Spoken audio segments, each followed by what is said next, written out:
Hi everyone, this is Chicho. Welcome to my channel. Now I thought what we do in this video is read excerpts from Krishnamurti's Education and the Significance of Life. Okay, and just to give you a quick little introduction to this reading, I've been interested in education for a long time, for a number of decades, and I've read some stuff. I've watched a lot of lectures, interviews and whatnot, looked in few different systems of education, and have had a fair bit of experience with students teaching mathematics, physics, chemistry, or science, or whatever it is, mainly mathematics though, as you know. Okay, and as far as I'm concerned, this book, Krishnamurti's Education and the Significance of Life, which I've mentioned in previous videos before, is the most important thing I've read regarding education. And as far as I'm concerned, it should be mandatory reading for every educator in the world, and it's must reading for anyone that wants to take on the task of becoming a parent, to raising a child. Okay, extremely important book.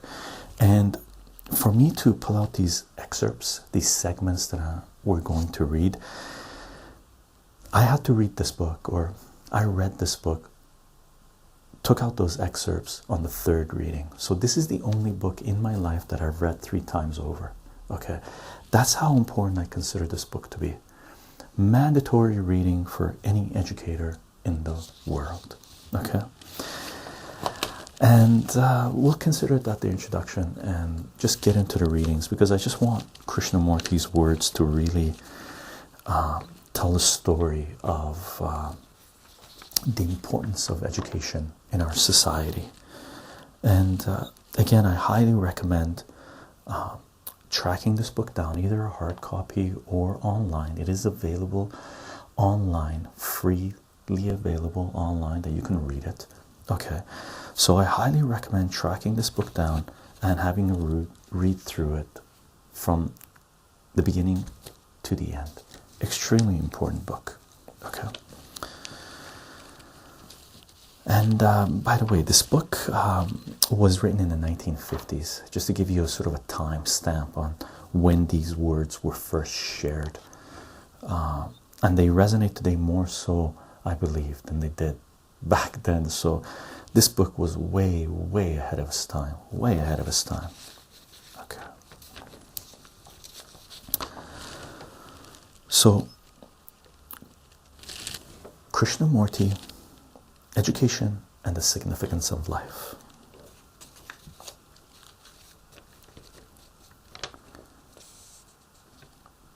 Segment from chapter 1, Education and the Significance of Life. When one travels around the world, one notices that what an extraordinary degree human nature is the same, whether in India or America, in Europe or Australia. This is especially true in colleges and universities. We are turning out, as if through a mold, a type of human being whose chief interest is to find security, to become somebody important, or to have a good time with as little thought as possible. Conventional education makes independent thinking extremely difficult. Conformity leads to mediocrity. To be different from the group, or to resist environment, is not easy and is often risky, as long as we worship success. The urge to be successful, which is a pursuit of reward, whether in the material or in the so-called spiritual sphere, the search for inward or outward security, the desire for comfort, this whole process smothers discontent, puts an end to spontaneity and breeds fear, and fear blocks the intelligent understanding of life. With increasing age, dullness of mind and heart sets in. In seeking comfort, we generally find a quiet corner in life where there is a minimum of conflict, and then we are afraid to step out of that seclusion. This fear of life, this fear of struggle and of new experience, kills in us the spirit of adventure. Our whole upbringing and education have made us afraid to be different from our neighbor, afraid to think contrary to the established patterns of society, falsely respectful of authority and tradition.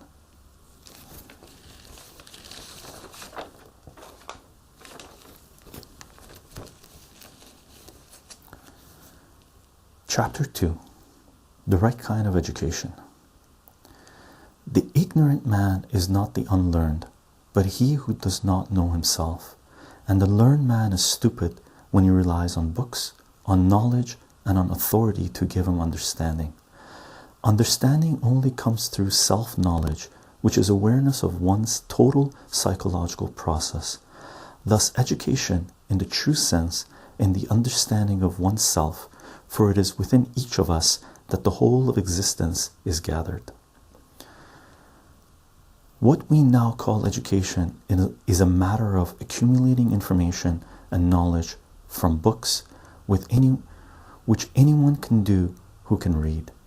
Such education offers a subtle form of escape from ourselves and, like all escapes, is inevitably creates increasing misery.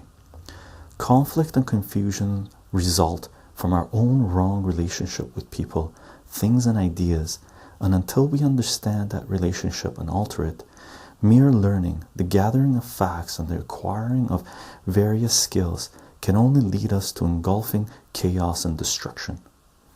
As society is now organized, we send our children to school to learn some technique by which they can eventually earn a livelihood.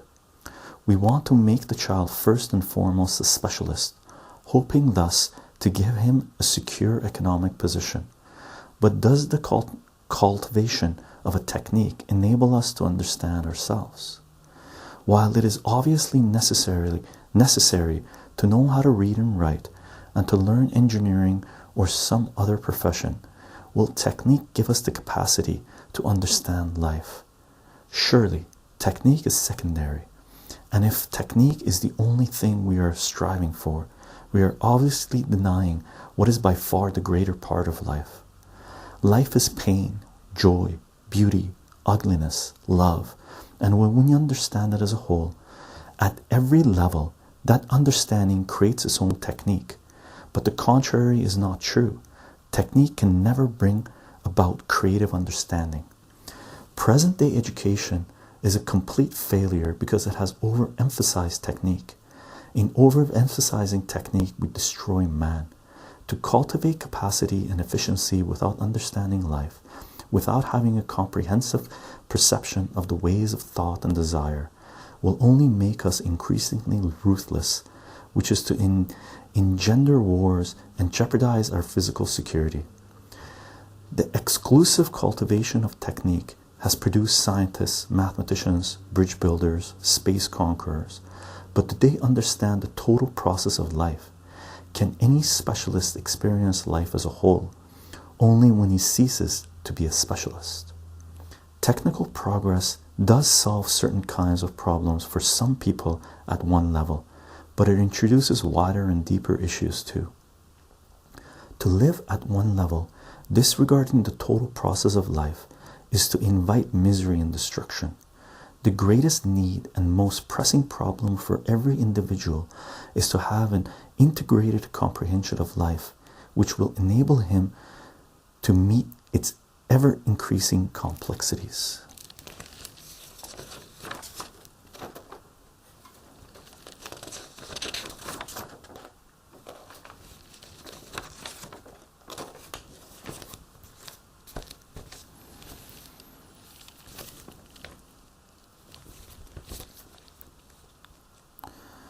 For political and industrial reasons, discipline has become an important factor in the present social structure, and it is because of our desire to be psychologically secure that we accept and practice various forms of discipline.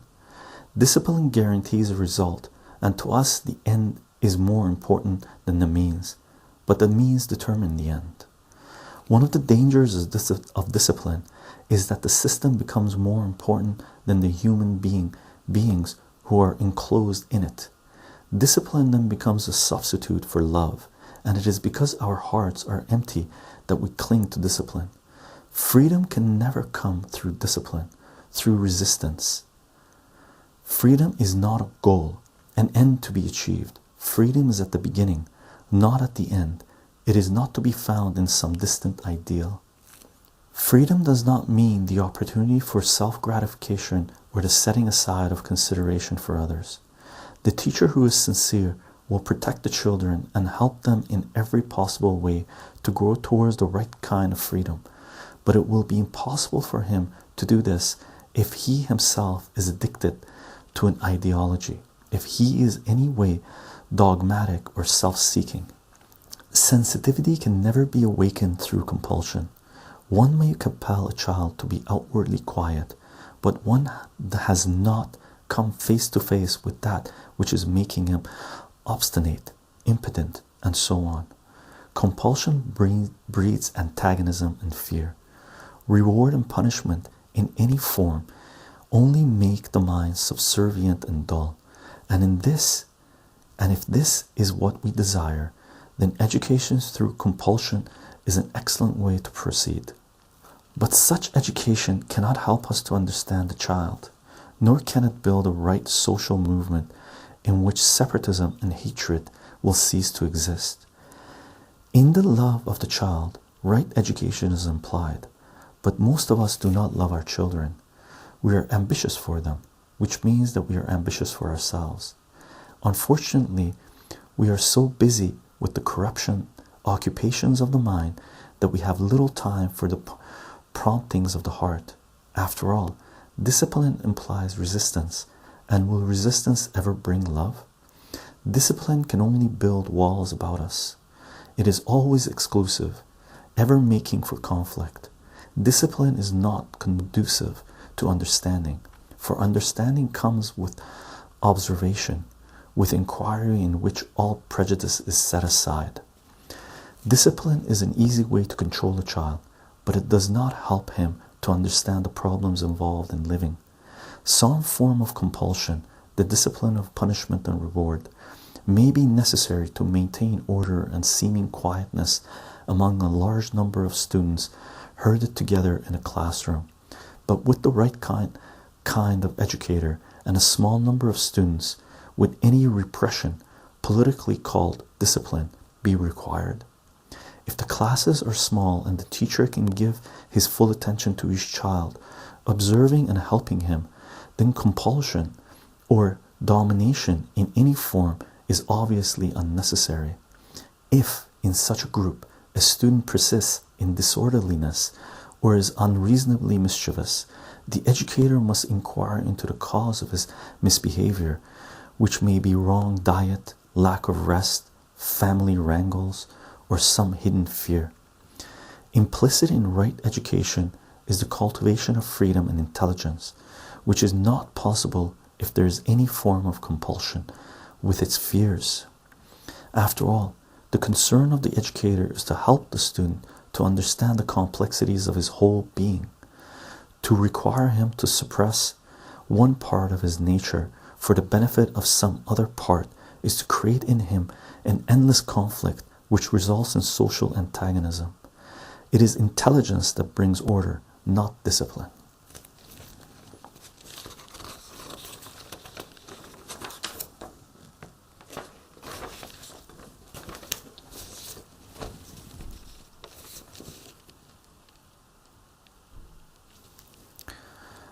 The right kind of education will encourage thoughtfulness and consideration for others, without incitement or threats of any kind.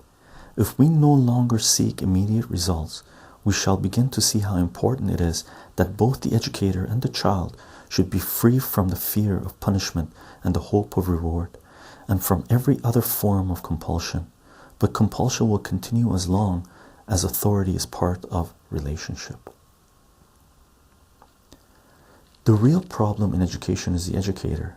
Even a small group of students becomes the instrument of his personal importance if he uses authority as a means of his own release, if teaching is for him a self-expansive fulfillment.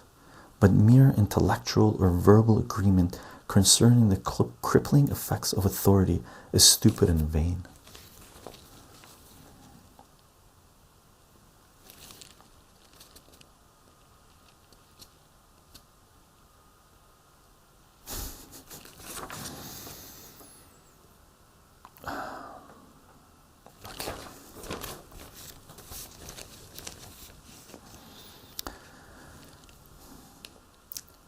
Past generations, with their ambitions, traditions, and ideals, have brought misery and destruction to the world. Perhaps the coming generations, with the right kind of education, can put an end to this chaos and build a happier social order.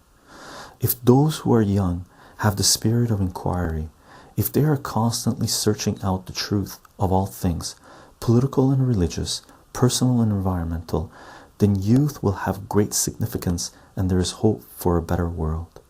Most children are curious, they want to know, but their eager inquiry is dulled by our pontifical assertions, our superior impatience, and our casual brushing aside of their curiosity. We do not encourage their inquiry, for we are rather apprehensive of what may be asked of us. We do not foster their discontent, for we ourselves have ceased to question. Most parents and teachers are afraid of discontent because it is disturbing to all form of security, and so they encourage the young to overcome it through safe jobs, inheritance, marriage, and the consolation of religious dogmas.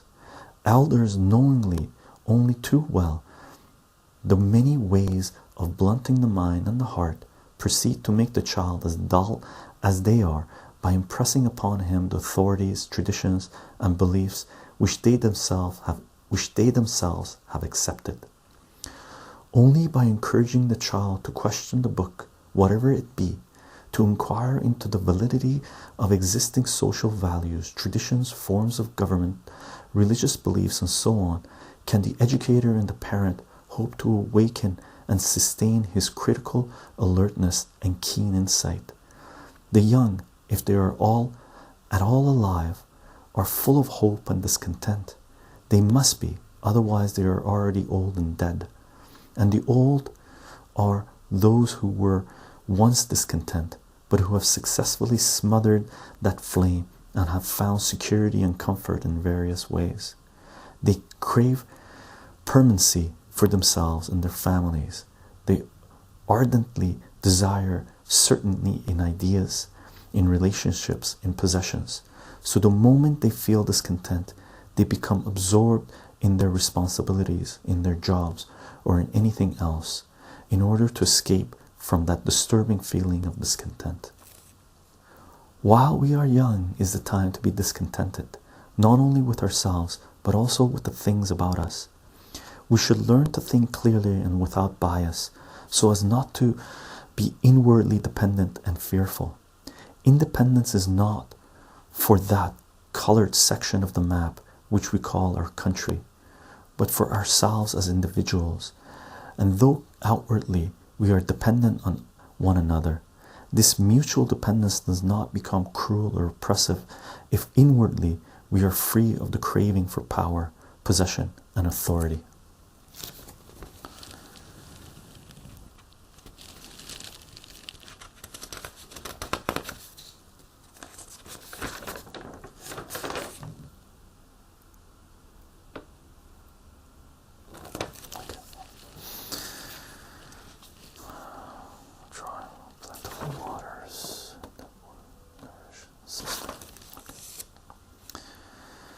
There is no essential difference between the old and the young, for both are slaves to their own desires and gratifications.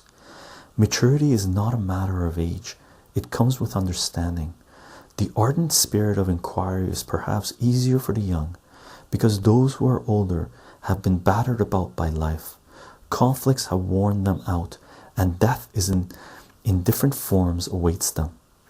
This does not mean that they are incapable of purposive inquiry, but only that it is more difficult for them. Many adults are immature and rather childish, and this is a contributing cause of the confusion and misery in the world. It is the older people who are responsible for the prevailing economic and moral crisis, and one of our unfortunate weaknesses is that we want someone else to act for us and change the course of our lives. We wait for others to revolt and build anew, and we remain inactive until we are assured of the outcome. It is security and success that most of us are after, and a mind that is seeking security, that craves success, is not intelligent and is therefore incapable of integrated action. There can be integrated action only if one is aware of one's own conditioning, of one's racial, national, political, and religious prejudices. That is, only if one realizes that the ways of the self are ever separative. Life is a well of deep water. One can come to it with small buckets and draw only a little water, or one can come with large vessels, drawing plentiful waters that will nourish and sustain. While one is young is a time to investigate, to experiment with everything. The school should help its young people to discover their vocations and responsibilities, and not merely cram their minds with facts and technical knowledge. It should be the soil in which they can grow without fear, happily and integrally. To educate a child is to help him to understand freedom and integration. Teaching should not become a specialist profession. When it does, as it is so often the case, love fades away, and love is essential to the process of integration. To be integrated, there must be freedom from fear. Fearlessness brings independence without ruthlessness, without contempt for another, and this is the most essential factor in life. Without love, we cannot work out our many conflicting increases confusion and leads to self-destruction. The integrated human being will come to technique through experiencing, for the creative impulse makes its own technique, and that is the greatest art. When a child has the creative impulse to paint, he paints. He does not bother about technique. Likewise, people who are experiencing and therefore teaching are the only real teachers, and they too will create their own technique. This sounds very simple, but it is really a deep revolution. If we think about it, we can see the extraordinary effect it will have on society. At present, most of us are washed out at the age of 45 or 50 by slavery to routine. Through compliance, through fear and acceptance, we are finished. Though we struggle on in a society that has very little meaning except those who dominate it and are secure. If the teacher sees this and is himself really experiencing, then whatever his temperament and capabilities may be, his teaching will not be a matter of routine, but will become an instrument of help. To understand a child, we have to watch him at play, study him in his different moods. We cannot project upon him our own prejudices, hopes, and fears, or mold him to fit the pattern of our desires. If we are constantly judging the child according to our personal likes and dislikes, we are bound to create barriers and hindrances in our relationship with him and in his relationships with the world.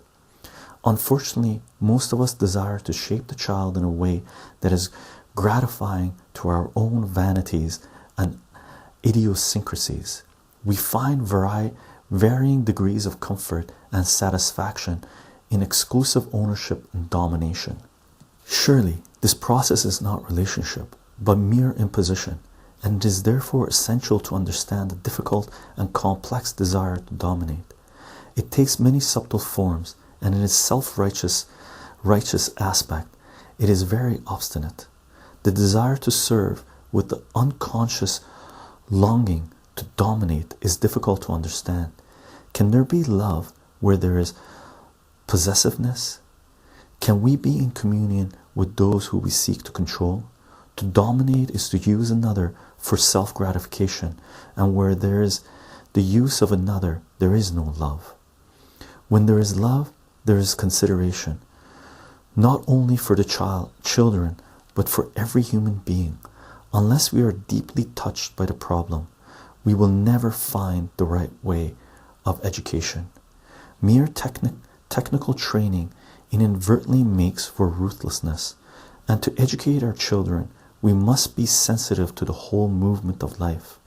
What we think, what we do, what we say matters infinitely, because it creates the environment, and the environment either helps or hinders the child.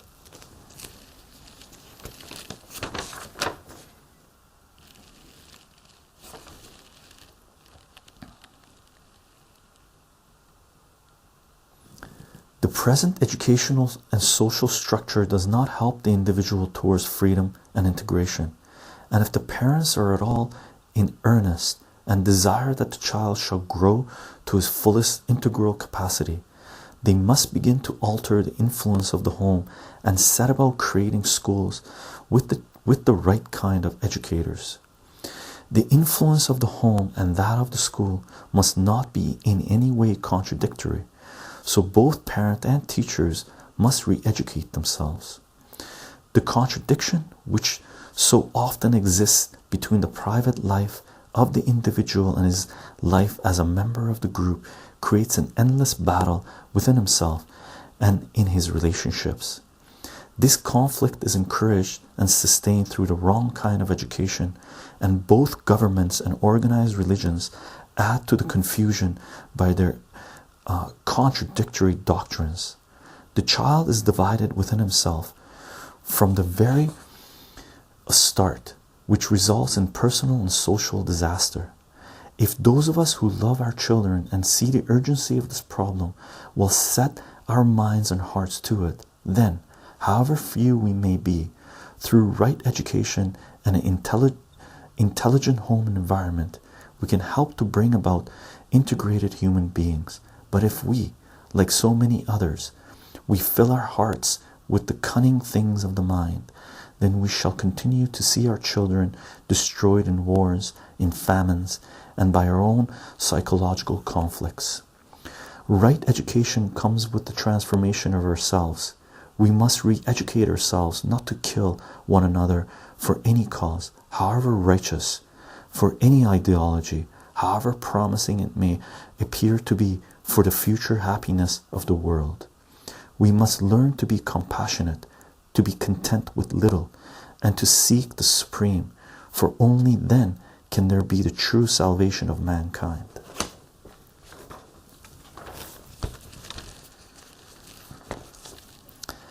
Chapter 3: Intellect, Authority, and Intelligence. Many of us seem to think that by teaching every human being to read and write, we shall solve our human problems. But this idea has proved to be false. The so-called educated are not peaceful, loving, integrated people, and they too are responsible for the confusion and misery of the world.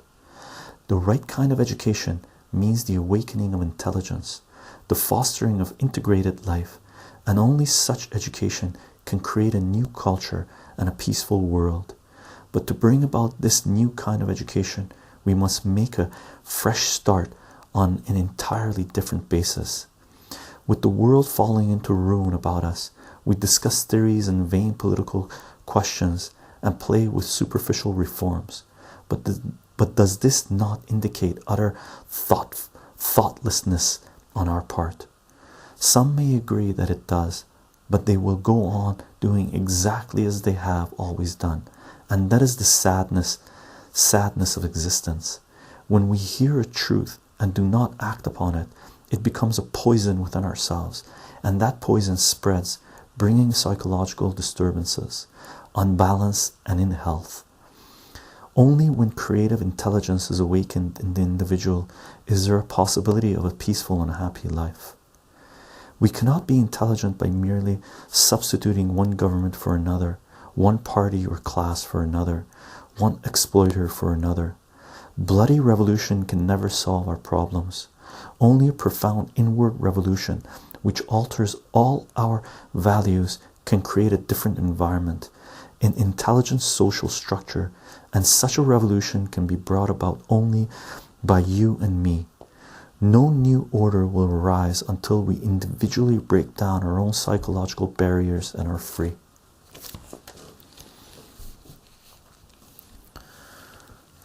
Individual enlightenment does affect large groups of people, but only if one is not eager for results. If one thinks in terms of gain and effect, right transformation of oneself is not possible. Human problems are not simple, they are very complex. To understand them requires patience and insight, and it is of the highest importance that we as individuals understand and resolve them for ourselves. They are not to be understood through easy formulas or slogans, nor can they be solved at their own level by specialists working along a particular line, which only leads to further confusion and misery.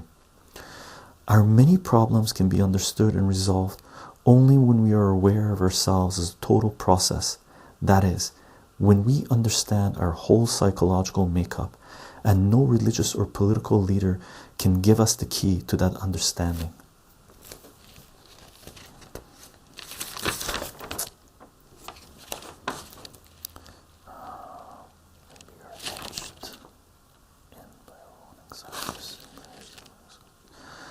Modern education is making us into thoughtless entities. It does very little towards helping us to find our individual vocation. We pass certain examinations and then, with luck, we get a job, which often means endless routine for the rest of our life. We may dislike our job, but we are forced to continue with it because we have no other means of livelihood. We may want to do something entirely different, but commitments and responsibilities hold us down, and we are hedged in our own anxieties and fears. Being frustrated, we seek escape through sex, drink, politics, or fanciful religions. When our ambitions are thwarted, we give undue importance to that which should be normal, and we develop a psychological twist. Until we have a comprehensive understanding of our life and love, of our political, religious, and social desires, with their demands and hindrances, we shall have ever increasing problems in our relationships, leading us to misery and destruction. Ignorance is lack of knowledge of the ways of the self, and this ignorance cannot be dissipated by superficial activities and reforms. It can be dissipated only by one's constant awareness of the movement and responses of the self in all its relationships. What we must realize is that we are not only conditioned by environment, but that we are the environment. We are not something apart from it. Our thoughts and responses are conditioned by the values which society, of which we are a part, has imposed upon us.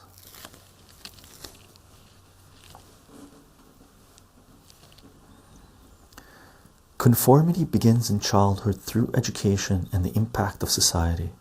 The desire to imitate is a very strong factor in our life, not only at the superficial levels, but also profoundly.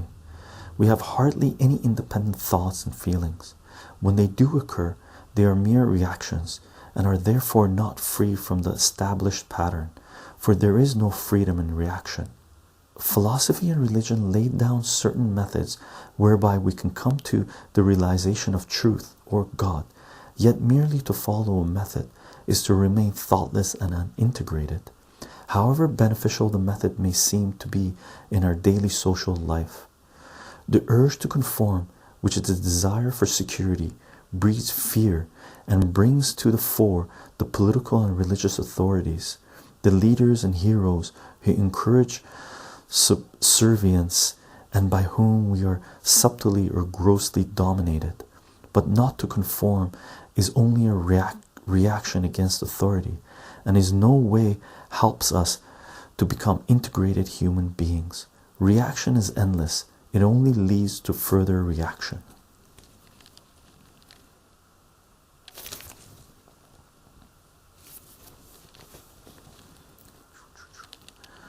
By conforming, we become mediocre imitators, cogs in a cruel social machine. It is what we think that matters, not what others want us to think. When we conform to tradition, we soon become mere copies of what we should be. This imitation of what we should be breeds fear, and fear kills creative thinking. Fear dulls the mind and heart so that we are not alert to the whole significance of life.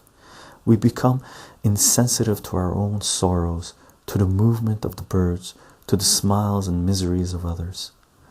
Conscious and unconscious fear has many different causes, and it needs alert watchfulness to be rid of them all. Fear cannot be eliminated through discipline, sublimation, or through any other act of will. Its causes have to be searched out and understood. This needs patience and awareness in which there is no judgment of any kind.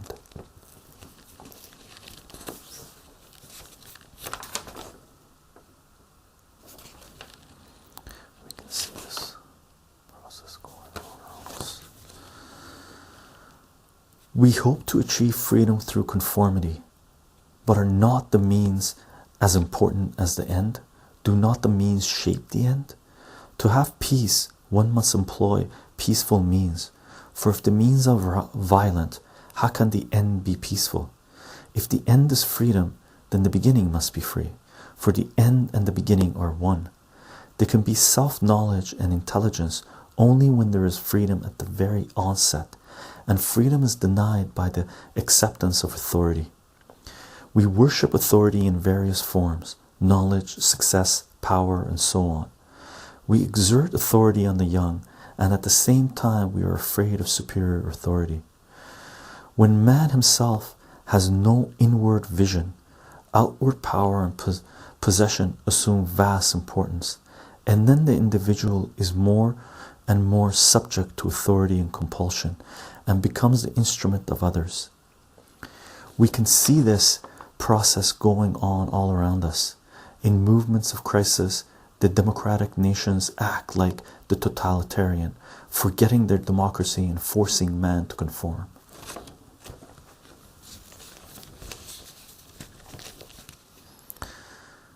We are all human beings, whatever name we may call ourselves, and suffering is our lot. Sorrow is common to all of us, to the idealist and to the materialist. Idealism is an escape from what is, and materialism is another way of denying the measureless depths of the present.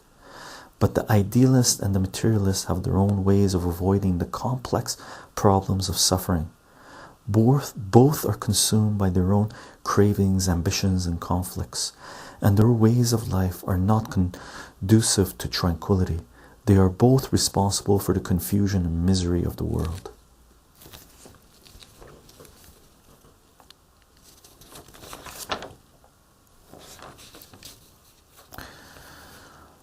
Modern education, in developing the intellect, offers more and more theories and facts without bringing about the understanding of the total process of human existence.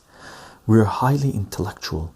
We have developed cunning minds and are caught up in explanations. The intellect is satisfied with theories and explanations, but intelligence is not, and for the understanding of the total process of existence, there must be an integration of the mind and heart in action. Intelligence is not separate from love. For most of us, to accomplish this inward revolution is extremely arduous. We know how to meditate, how to play the piano, how to write, but we have no knowledge of the meditator, the prayer, the writer.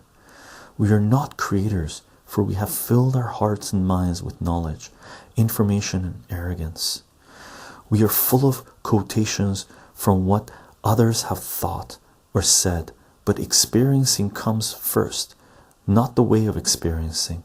There must be love before there can be the expression of love. It is clear then that merely to cultivate the intellect, which is to develop capacity or knowledge, does not result in intelligence. There is a distinction between intellect and intelligence. Intellect is thought functioning independently of emotion, whereas intelligence has the capacity to feel as well as to reason. And until we approach life with intelligence instead of intellect alone, or with emotion alone, no political or educational system in the world can save us from the toils of chaos and destruction. Knowledge is not compatible with intelligence. Knowledge is not wisdom. Wisdom is not marketable. It is not a merchandise that can be bought with the price of learning or discipline. Wisdom cannot be found in books. It cannot be accumulated, memorized, or stored up. Wisdom comes with the abnegation of the self. To have an open mind is more important than learning, and we have an open mind not by cramming it full of information, but by being aware of our own thoughts and feelings, by carefully observing ourselves and the influences about us, by listening to others, by watching the rich and the poor, the powerful and the lowly. Wisdom does not come through fear and oppression, but through observation and understanding of everyday incidents in human relationship. In our search for knowledge, in our acquisitive desires, we are losing love. We are blunting the feeling for beauty, the sensitivity for cruelty. We are becoming more and more specialized and less integrated. Wisdom cannot be replaced by knowledge, and no amount of explanation, no accumulation of facts will free man from suffering. Knowledge is necessary, science has its place, but if the mind and the heart are suffocated by knowledge, and if the cause of suffering is explained away, life becomes vain and meaningless. And is this not what is happening to most of us? Our education is making us more and more shallow. It is not helping us to uncover the deeper layers of our being, and our lives are increasingly disharmonious and empty.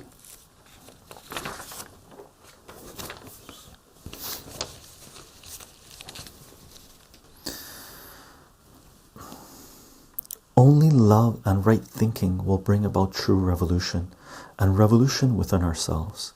But how are we to have love?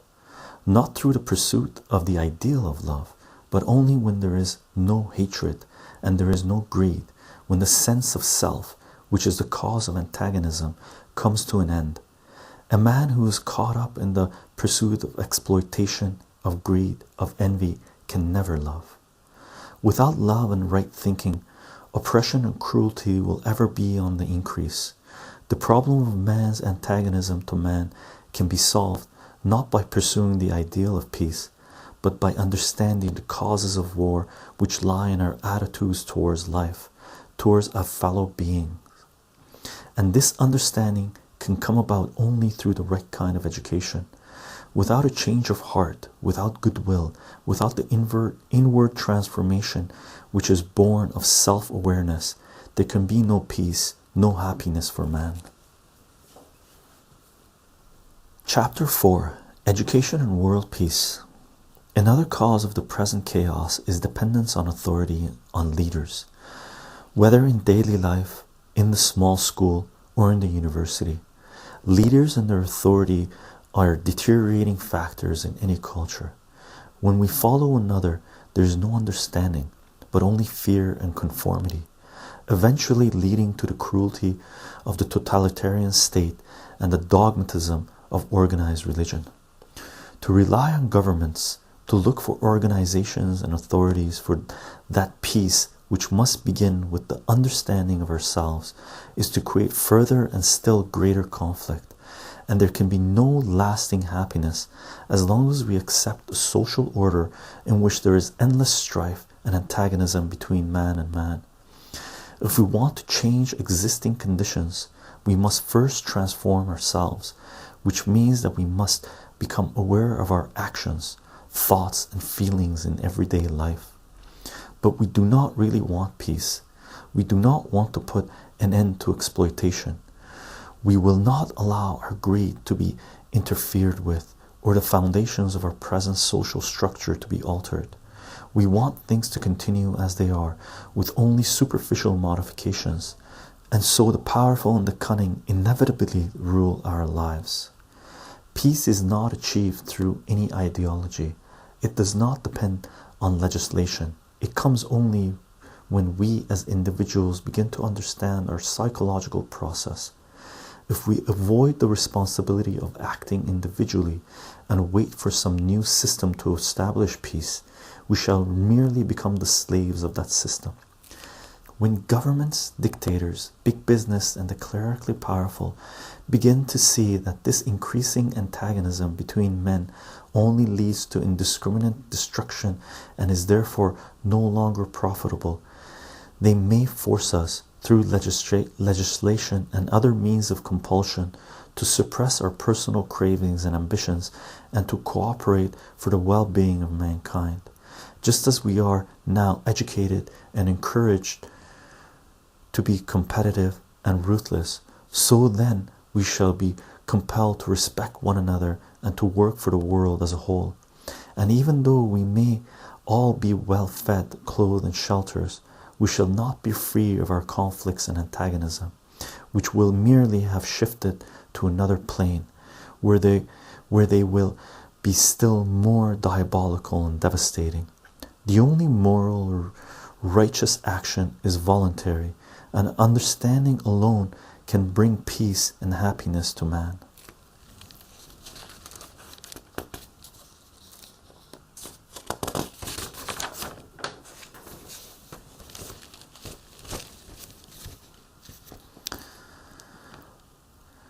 Our present social institutions cannot evolve into a world federation, for their very foundations are unsound. Parliaments and systems of education which uphold national sovereignty and emphasize the importance of the group will never bring war to an end. Every separate group of people, with its rulers and its ruled, is a source of war. As long as we do not fundamentally alter the present relationship between man and man, industry will inevitably lead to confusion and become an instrument of destruction and misery. As long as there is violence and tyranny, deceit and propaganda, the brotherhood of man cannot be realized. Merely to educate people to be wonderful engineers, brilliant scientists, capable executives, able workmen will never bring the oppressor and the oppressed together. And we can see that our present system of education, which sustains the many causes that breeds enmity and hatred between human beings, has not prevented mass murder in the name of one's country or in the name of God. Organized religions, with their temporal and spiritual authority, are equally incapable of bringing peace to man, for they also are the outcome of our ignorance and fear, of our make-believe and egotism.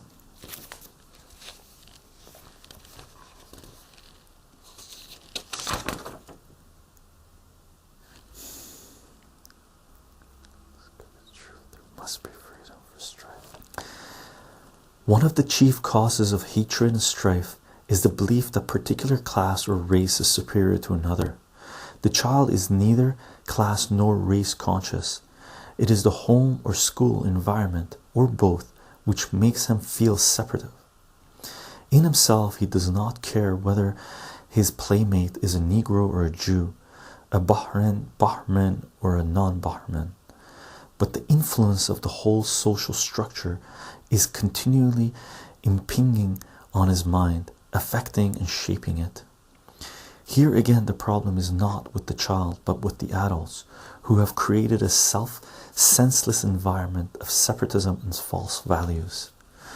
What real basis is there for differentiating between human beings? Our bodies may be different in structure and color. Our faces may be dissimilar, but inside the skin we are very much alike: proud, ambitious, envious, violent, sexual, power-seeking, and so on. Remove the label and we are very naked, but we do not want to face our nakedness, and so we insist on the label, which indicates how immature, how really infantile we are. To enable the child to grow up free from prejudice, one has to first break down all prejudice within oneself and then in one's environment, which means breaking down the structure of this thoughtless society which we have created.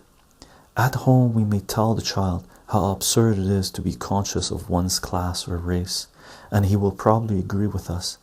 But when he goes to school and plays with other children, he becomes contaminated with the separative spirit.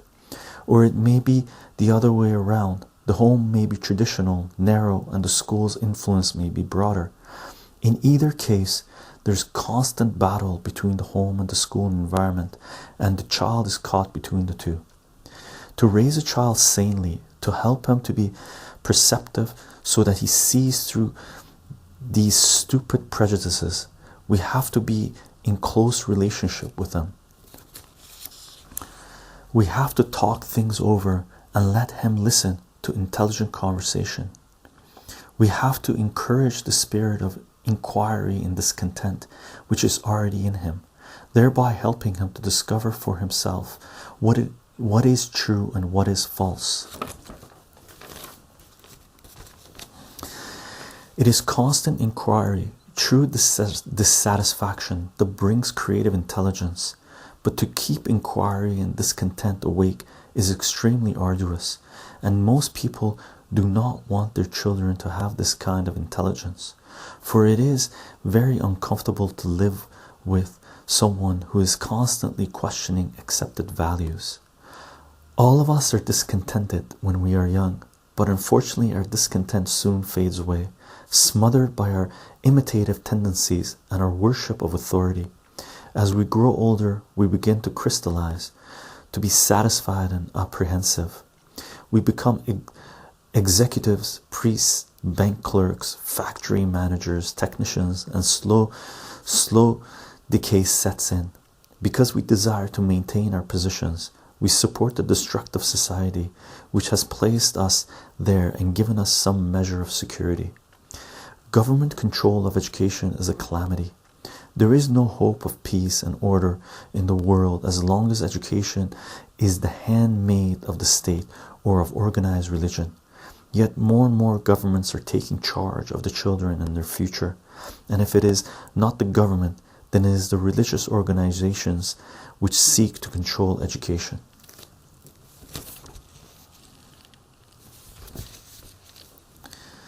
What is essential in education and in every other field is to have people who are understanding and affectionate, whose hearts are not filled with empty phrases, with the things of the mind. If life is meant to be lived happily, with thought, with ourselves, and if we wish to build a truly enlightened society, we must have educators who understand the ways of integration and who are therefore capable of imparting that understanding to the child. Such educators would be a danger to the present structure of society, but we do not really want to build an enlightened society, and any teacher who, perceiving the full implications of peace, begin to point out the true significance of nationalism and the stupidity of war would soon lose his position. Knowing this, most teachers compromise and thereby help to maintain the present system of exploitation and violence. Surely, to discover truth, there must be freedom from strife, both within ourselves and with our neighbors. When we are not in conflict with ourselves, we are not in conflict outwardly. It is the inward strife which, projected outwardly, becomes the conflict of the world. War is the spectacular and bloody projection of our everyday living. We participate in war out of our daily lives, and without transformation in ourselves, there are bound to be national and racial antagonism, the children quarreling over ideologies, the multiplication of soldiers, the saluting of flags, and all the many brutalities that go to create organized murder. Education throughout the world has failed. It has produced mounting destruction and misery. Governments are training the young to be the efficient soldiers and technicians they need. Regimentation and prejudice are being cultivated and enforced. Taking these facts into consideration, we have to inquire into the meaning of existence and the significance and purpose of our lives. We have to discover the beneficent ways of creating a new environment, for environment can make the child a brute and an unfeeling specialist, or help him to become a sensitive, intelligent human being. We want to be rich, and the richer we get, the more ruthless we become, even though we may contribute large sums to charity and education. Having robbed the victim, we return to him a little of the spoils, and this we call philanthropy. I do not think we realize what catastrophes we are preparing. Most of us live each day as rapidly and thoughtlessly as possible, and leave to the governments, to the cunning politicians, the direction of our lives. All sovereign governments must prepare for war, and one's own government is no exception. To make its citizens efficient for war, to prepare them to perform their duties effectively, the government must obviously control and dominate them. They must be educated to act as machines, to be ruthlessly efficient. If the purpose and end of life is to destroy or to be destroyed, then education must encourage ruthlessness, and I am not at all sure that that is not what we inwardly desire, for ruthlessness goes with the worship of success. The sovereign state does not want its citizens to be free, to think for themselves, and it controls them through propaganda, through distorted historical interpretations, and so on. That is why education is becoming more and more a means of teaching what to think and not how to think. If we were to think independently of a prevailing political system, we would be dangerous. Free institutions might turn out pacifists or people who think contrary to the existing regime.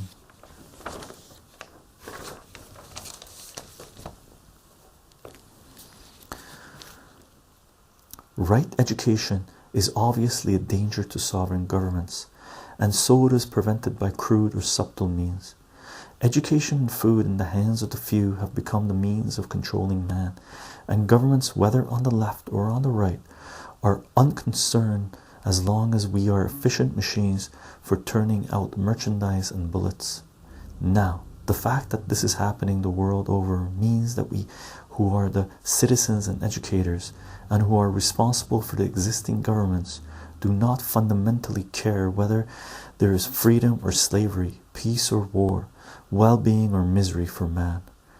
We want a little reform here and there, but most of us are afraid to tear down the present society and build a completely new structure, for this would require a radical transformation of ourselves. On the other hand, there are those who seek to bring about a violent revolution.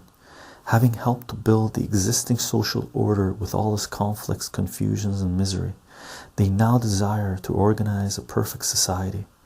But can any of us organize a perfect society when it is we who have brought into being the present one?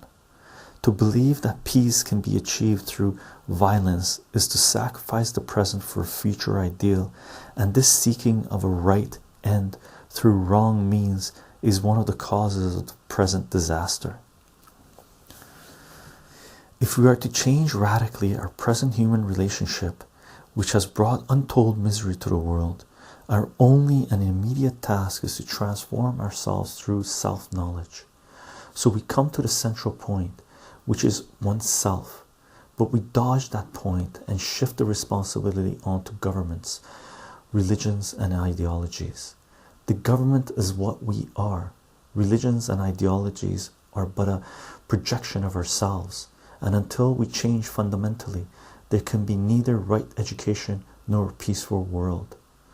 Outward security for all can come only when there is love and intelligence, and since we have created a world of conflict and misery in which outward security is rapidly becoming impossible for anyone, does it not indicate the utter futility of past and present education?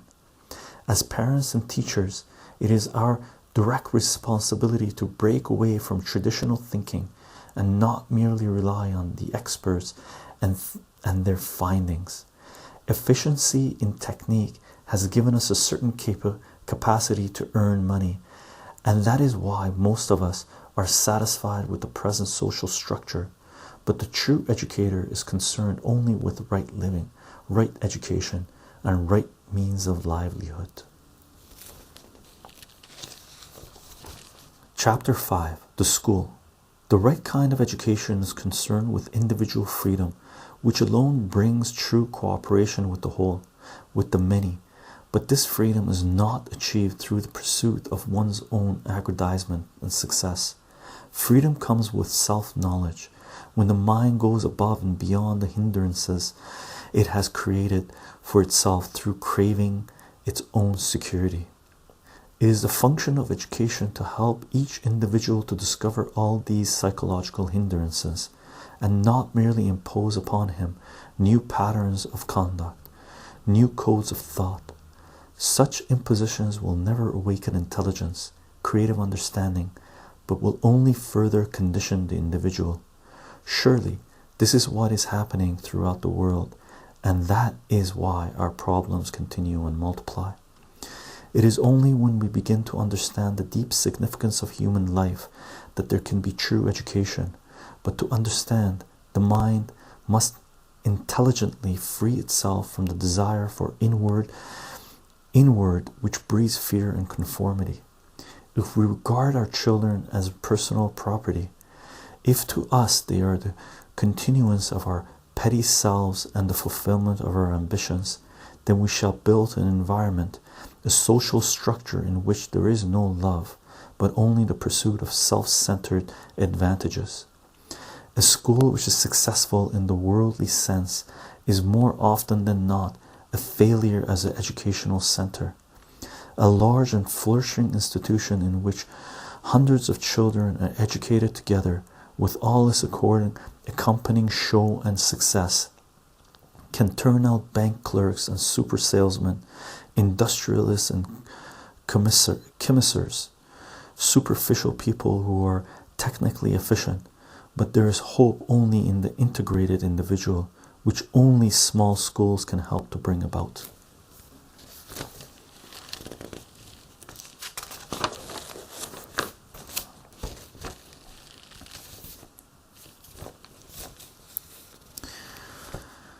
Right education will become universal if we begin with the immediate, if we are aware of ourselves and our relationship with our children, with our friends and neighbors, our own action in the world we live in the world of our family and friends, will have expanding influence and effect.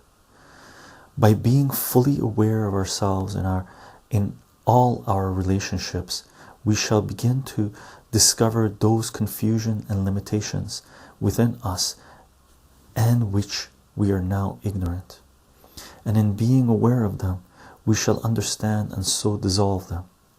Without this awareness and the self-knowledge which it brings, any reform in education or in other fields will only lead to further antagonism and misery. In building enormous institutions and employing teachers who depend on a system instead of being alert and observant in their relationship with the individual student, we merely encourage the accumulation of facts, the development of capacity, and the habit of thinking mechanically according to a pattern. But certainly none of this helps the student to grow into integrated human being. Systems may be a limited use in the hands of alert and thoughtful educators, but they do not make for intelligence. Yet it is strange that words like system, institution have become very important to us. Symbols have taken the place of reality, and we are content that it should be so, for reality is disturbing while shadows give comfort. Nothing of fundamental value can be accomplished through mass instruction, but only through the careful study and understanding of the difficulties, tendencies, and capacities of each child. And those who are aware of this and who earnestly desire to understand themselves and help the young should come together and start a school that will have vital significance in the child's life by helping him to be integrated and intelligent. To start a school, they need not wait until they have the necessary means. One can be a true teacher at home, and opportunities will come to the earnest. Those who love their own children and the children about them, and who are therefore in earnest, will see to it that a right school is started somewhere around the corner or in their own home. Then the money will come.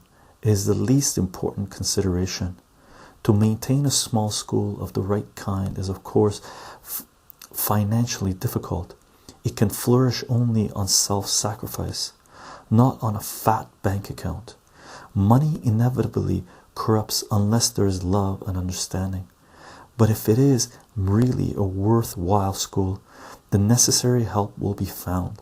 When there is love of the child, all things are possible. As long as the institution is the most important consideration, the child is not. The right kind of educator is concerned with the individual and not with the number of pupils he has, and such an educator will discover that he can have a vital and significant school which some parents will support, but the teacher must have the frame of interest. If he is lukewarm, he will have an institution like any other. If parents love their children, they will employ legislation and other means to establish schools staffed with the right kind of educator, and they will not be deterred by the fact that small schools are expensive and the right kind of educators difficult to find. They should realize, however, that there will inevitably be opposition from vested interests, from governments and organized religions, because such schools are bound to be deeply revolutionary.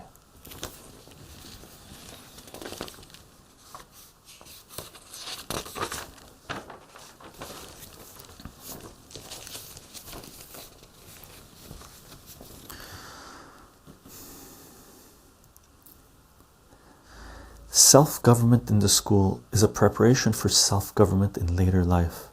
If while he is at school, the child learns to be considerate, impersonal, and intelligent in any discussion pertaining to his daily problems, when he is older he will be able to meet effectively and dispassionately the greater and more complex trials of life. The school should encourage the children to understand one another's difficulties and peculiarities, modes and tempers, for then as they grow up they will be more thoughtful and patient in their relationship with others. The same spirit of freedom and intelligence should be evident also in the child's studies. If he is to be creative and not merely an automaton, the student should not be encouraged to accept formulas and conclusions. Even in the study of science, one should reason with him, helping him to see the problem in his entirety and to use his own judgment. But what about guidance? Should there be no guidance whatsoever? The answer to this question depends on what is meant by guidance. If in their hearts the teacher have put away all fear and all desire for domination, then they can help the student towards creative understanding and freedom. But if there is a conscious or unconscious desire to guide him towards a particular goal, then obviously they are hindering his development. Guidance towards a particular objective, whether created by oneself or imposed by another, impels creativity. If the educator is concerned with the freedom of the individual and not with his own preconceptions, he will help the child to discover that freedom by encouraging him to understand his own environment, his own temperament, his religious and family background, with all the influences and effects they can possibly have on him. If there is love and freedom in the hearts of the teachers themselves, they will approach each student mindful of his needs and difficulties, and then they will not be mere automatons operating according to methods and formulas, but spontaneous human beings, ever alert and watchful.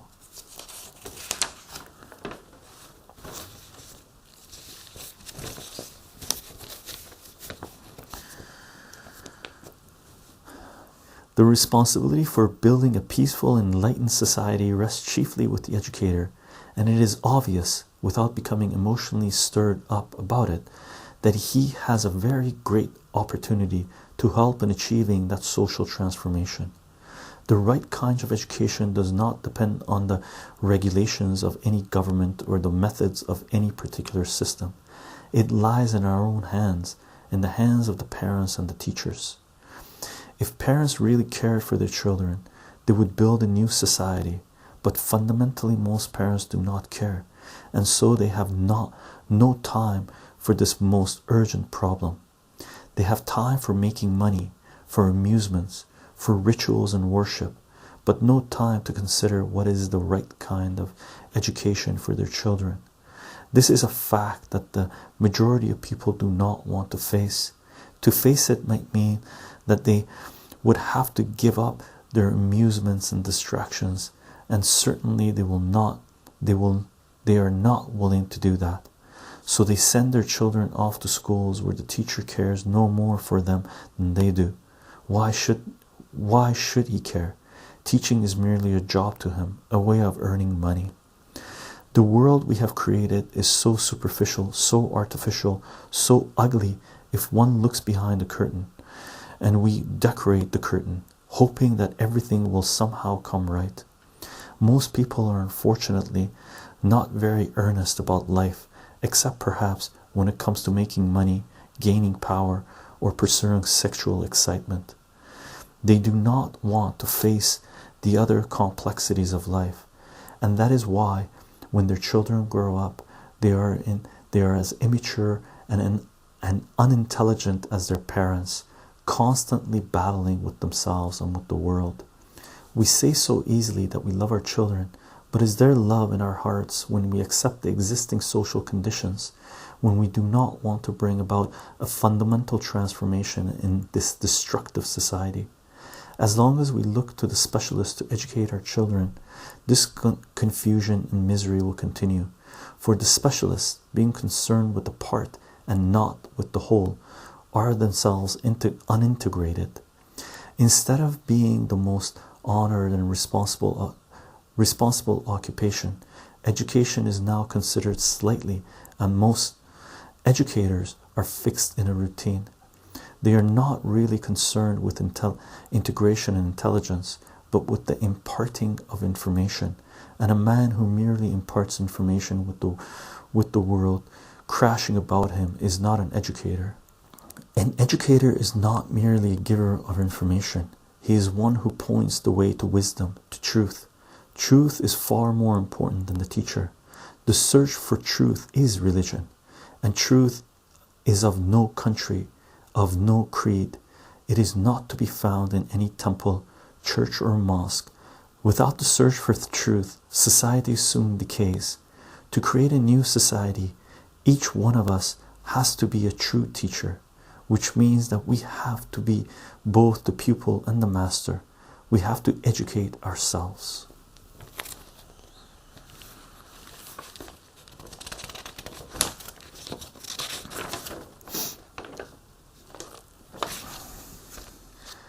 Chapter 6. Parents and Teachers. The right kind of education begins with the educator, who must understand himself and be free from established patterns of thought. For what he is, that he imparts.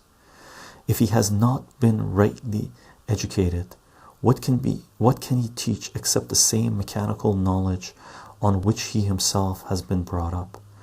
The problem, therefore, is not the child, but the parent and the teacher. The problem is to educate the educator.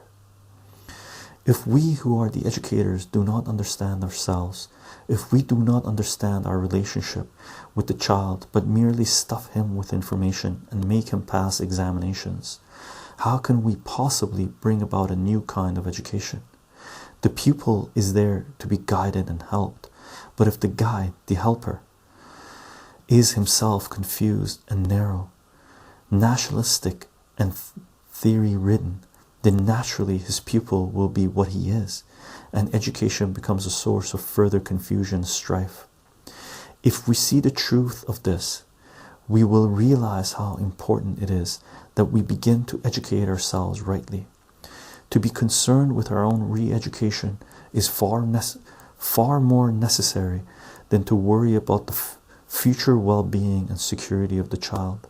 To educate the educator, that is, to have him understand himself, is one of the most difficult undertakings, because most of us are already crystallized within a system of thought or a pattern of action. We have already given ourselves over to some ideology, to a religion, or to a particular standard of conduct. That is why we teach the child what to think and not how to think.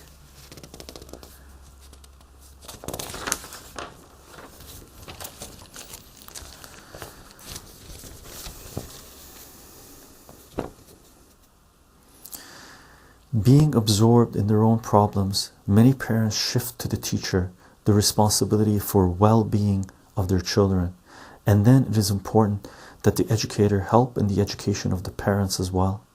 He must talk to them, explaining that the confused state of the world mirrors their own individual confusion.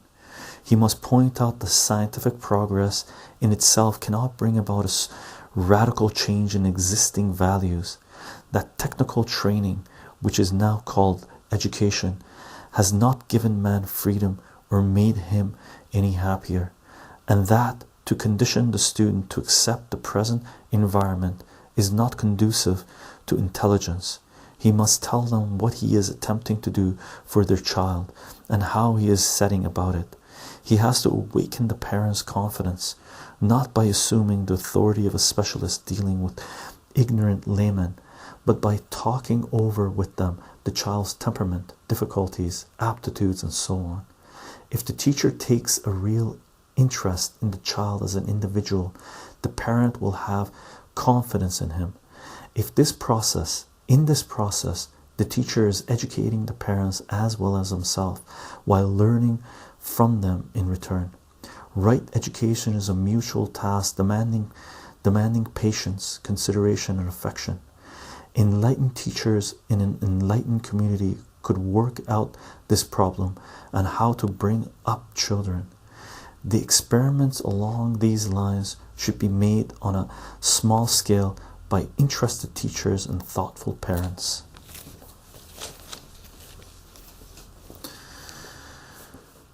The first thing a teacher must ask himself when he decides that he wants to teach is what exactly he means by teaching. Is he going to teach the usual subject in the habitual way? Does he want to condition the child to become a cog in the social machine, or help him to be an integrated, creative human being, a threat to false values? And if the educator is to help the student to examine and understand the values and influences that surround him and of which he is a part, must he not be aware of them himself? If one is blind, can one help others to cross to the other shore? Surely the teacher himself must first begin to see. He must be constantly alert, instantly aware of his own thoughts and feelings, aware of the ways in which he is conditioned, aware of his activities and his responses. For out of this watchfulness comes intelligence, and with it a radical transformation in his relationship to people and to things. Intelligence has nothing to do with the passing of examinations. Intelligence is the spontaneous perception which makes a man strong and free. To awaken intelligence in a child, we must begin to understand for ourselves what intelligence is. For how can we ask a child to be intelligent if we ourselves remain unintelligent in so many ways? The problem is not only the student's difficulties, but also our own. The cumulative fears, unhappiness, and frustrations which we are not free. In order to help the child to be intelligent, we have to break down within ourselves those hindrances which make us dull and thoughtless. How can we teach children not to seek personal security if we ourselves are pursuing it? What hope is there for the child if we who are parents and teachers are not entirely vulnerable to life? If we erect protective walls around ourselves? To discover the true significance of this struggle for security, which is causing such chaos in the world, we must begin to awaken our own intelligence by being aware of our psychological processes. We must begin to question all the values which now enclose us. We should not continue to fit thoughtlessly into the pattern in which we happen to have been brought up. How can there ever be harmony in the individual and so in society if we do not understand ourselves? Unless the educator understands himself, unless he sees his own conditioned responses and is beginning to free himself from existing values, how can he possibly awaken intelligence in the child? And if he cannot awaken intelligence in the child, then what is his function?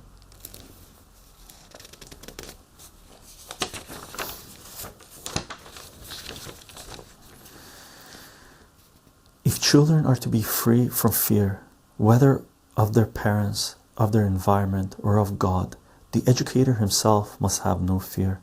But that is the difficulty, to find teachers who are not themselves the prey of some kind of fear. Fear narrows down thought and limits initiative, And a teacher who is fearful obviously cannot convey the deep significance of being without fear.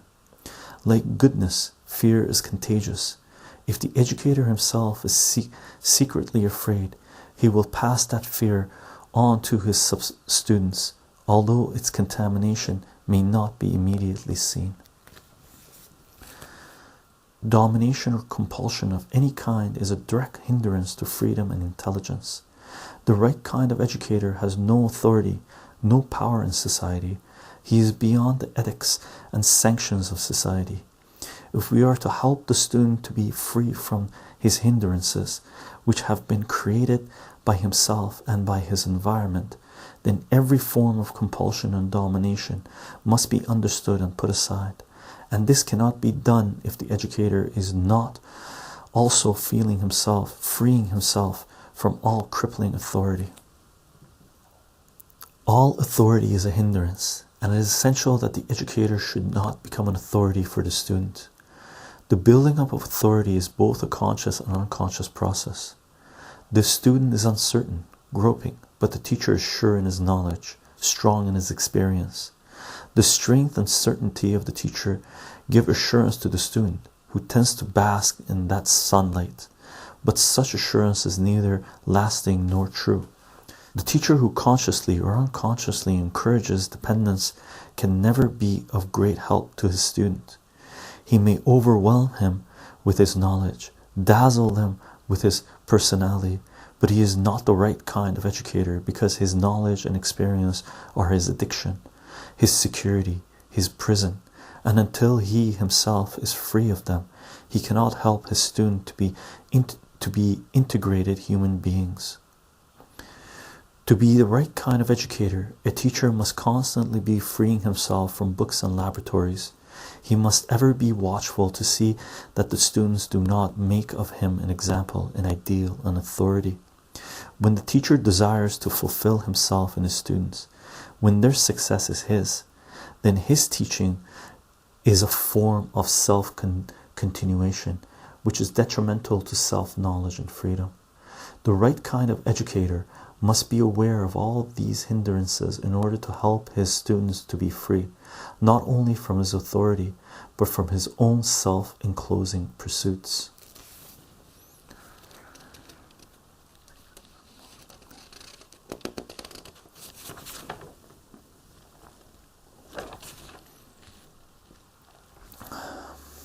People who have no academic degrees often make the best teachers because they are willing to experiment. Not being specialists, they are interested in learning, in understanding life. For the true teacher, teaching is not a technique, it is his way of life. Like a great artist, he would rather starve than give up his creative work. Unless one has this burning desire to teach, one should not be a teacher. It is of the utmost importance that one discover for oneself whether one has this gift, and not merely drift into teaching because it is a means of livelihood. As long as teaching is only a profession, a means of livelihood, and not a dedicated vocation, there is bound to be a wide gap between the world and ourselves. Our home life and our work remain separate and distinct. As long as education is only a job like any other, conflict and enmity among individuals and among the various class levels of society are inevitable. There will be increasing competition, the ruthless pursuit of personal ambition, and the building up of national and racial divisions which create antagonism and endless wars. But if we have dedicated ourselves to be the right kind of educators, we do not create barriers between our home life and the life at school, for we are everywhere concerned with freedom and intelligence. We consider equally the children of the rich and of the poor, regarding each child as an individual with his particular temperament, hereditary ambition, and so on. We are concerned not with a class, not with the powerful or the weak, but with the freedom and integration of the individual. Repetition and habit encourage the mind to be sluggish. A shock is needed to awaken it, which we then call a problem. We try to solve this problem according to our well-worn explanations, justifications, and condemnations, all of which puts the mind back to sleep again. In this form of sluggishness, the mind is constantly being caught, and the right kind of educator not only puts an end to it within himself, but also helps his student to be aware of it.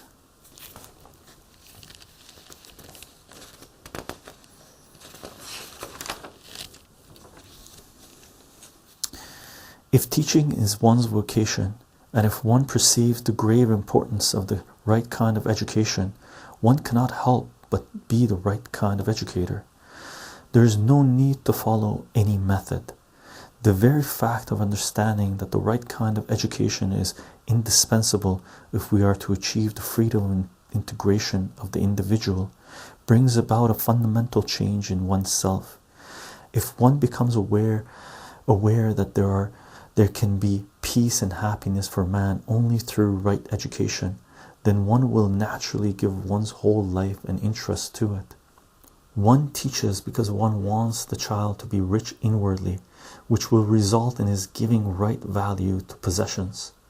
Without inner richness, worldly things become extravagantly important, leading to various forms of destruction and misery.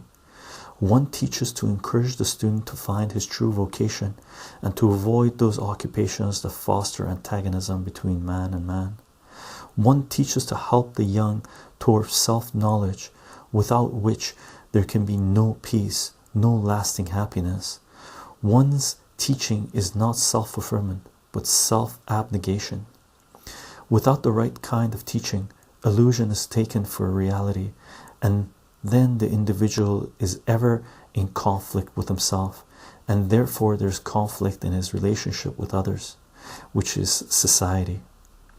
One teaches because one sees that self-knowledge alone, and not the dogmas and rituals of organized religions, can bring about a tranquil mind, and that creation, truth, God, comes into being only when the me and the mind are transcended.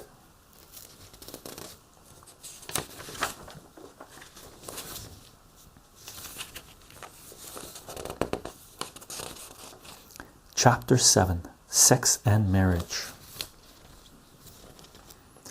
As long as there is no deep understanding of the whole process of desire, the institution of marriage as is now exists, whether in the East or in the West, cannot provide the answer to the sexual problem. Love is not induced by the singing of a contract, nor is it based on an exchange of gratification, nor on mutual security and comfort. All these things are of the mind, and that is why love occupies so small a space in our lives. Love is not of the mind. It is wholly independent of the thought, with its cunning calculations, its self-protective demands and reactions. When there is love, sex is never a problem. It is the lack of love that creates the problem.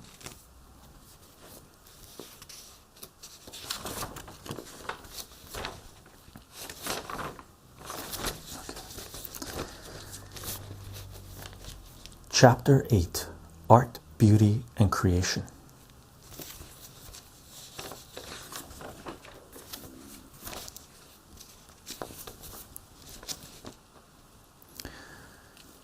To sing, we must have a song in our hearts, but having lost the song, we pursue the singer.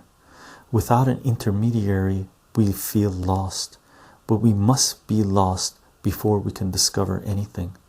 Discovery is the beginning of creativeness, and without creativeness, do what we may, there can be no peace or happiness for man.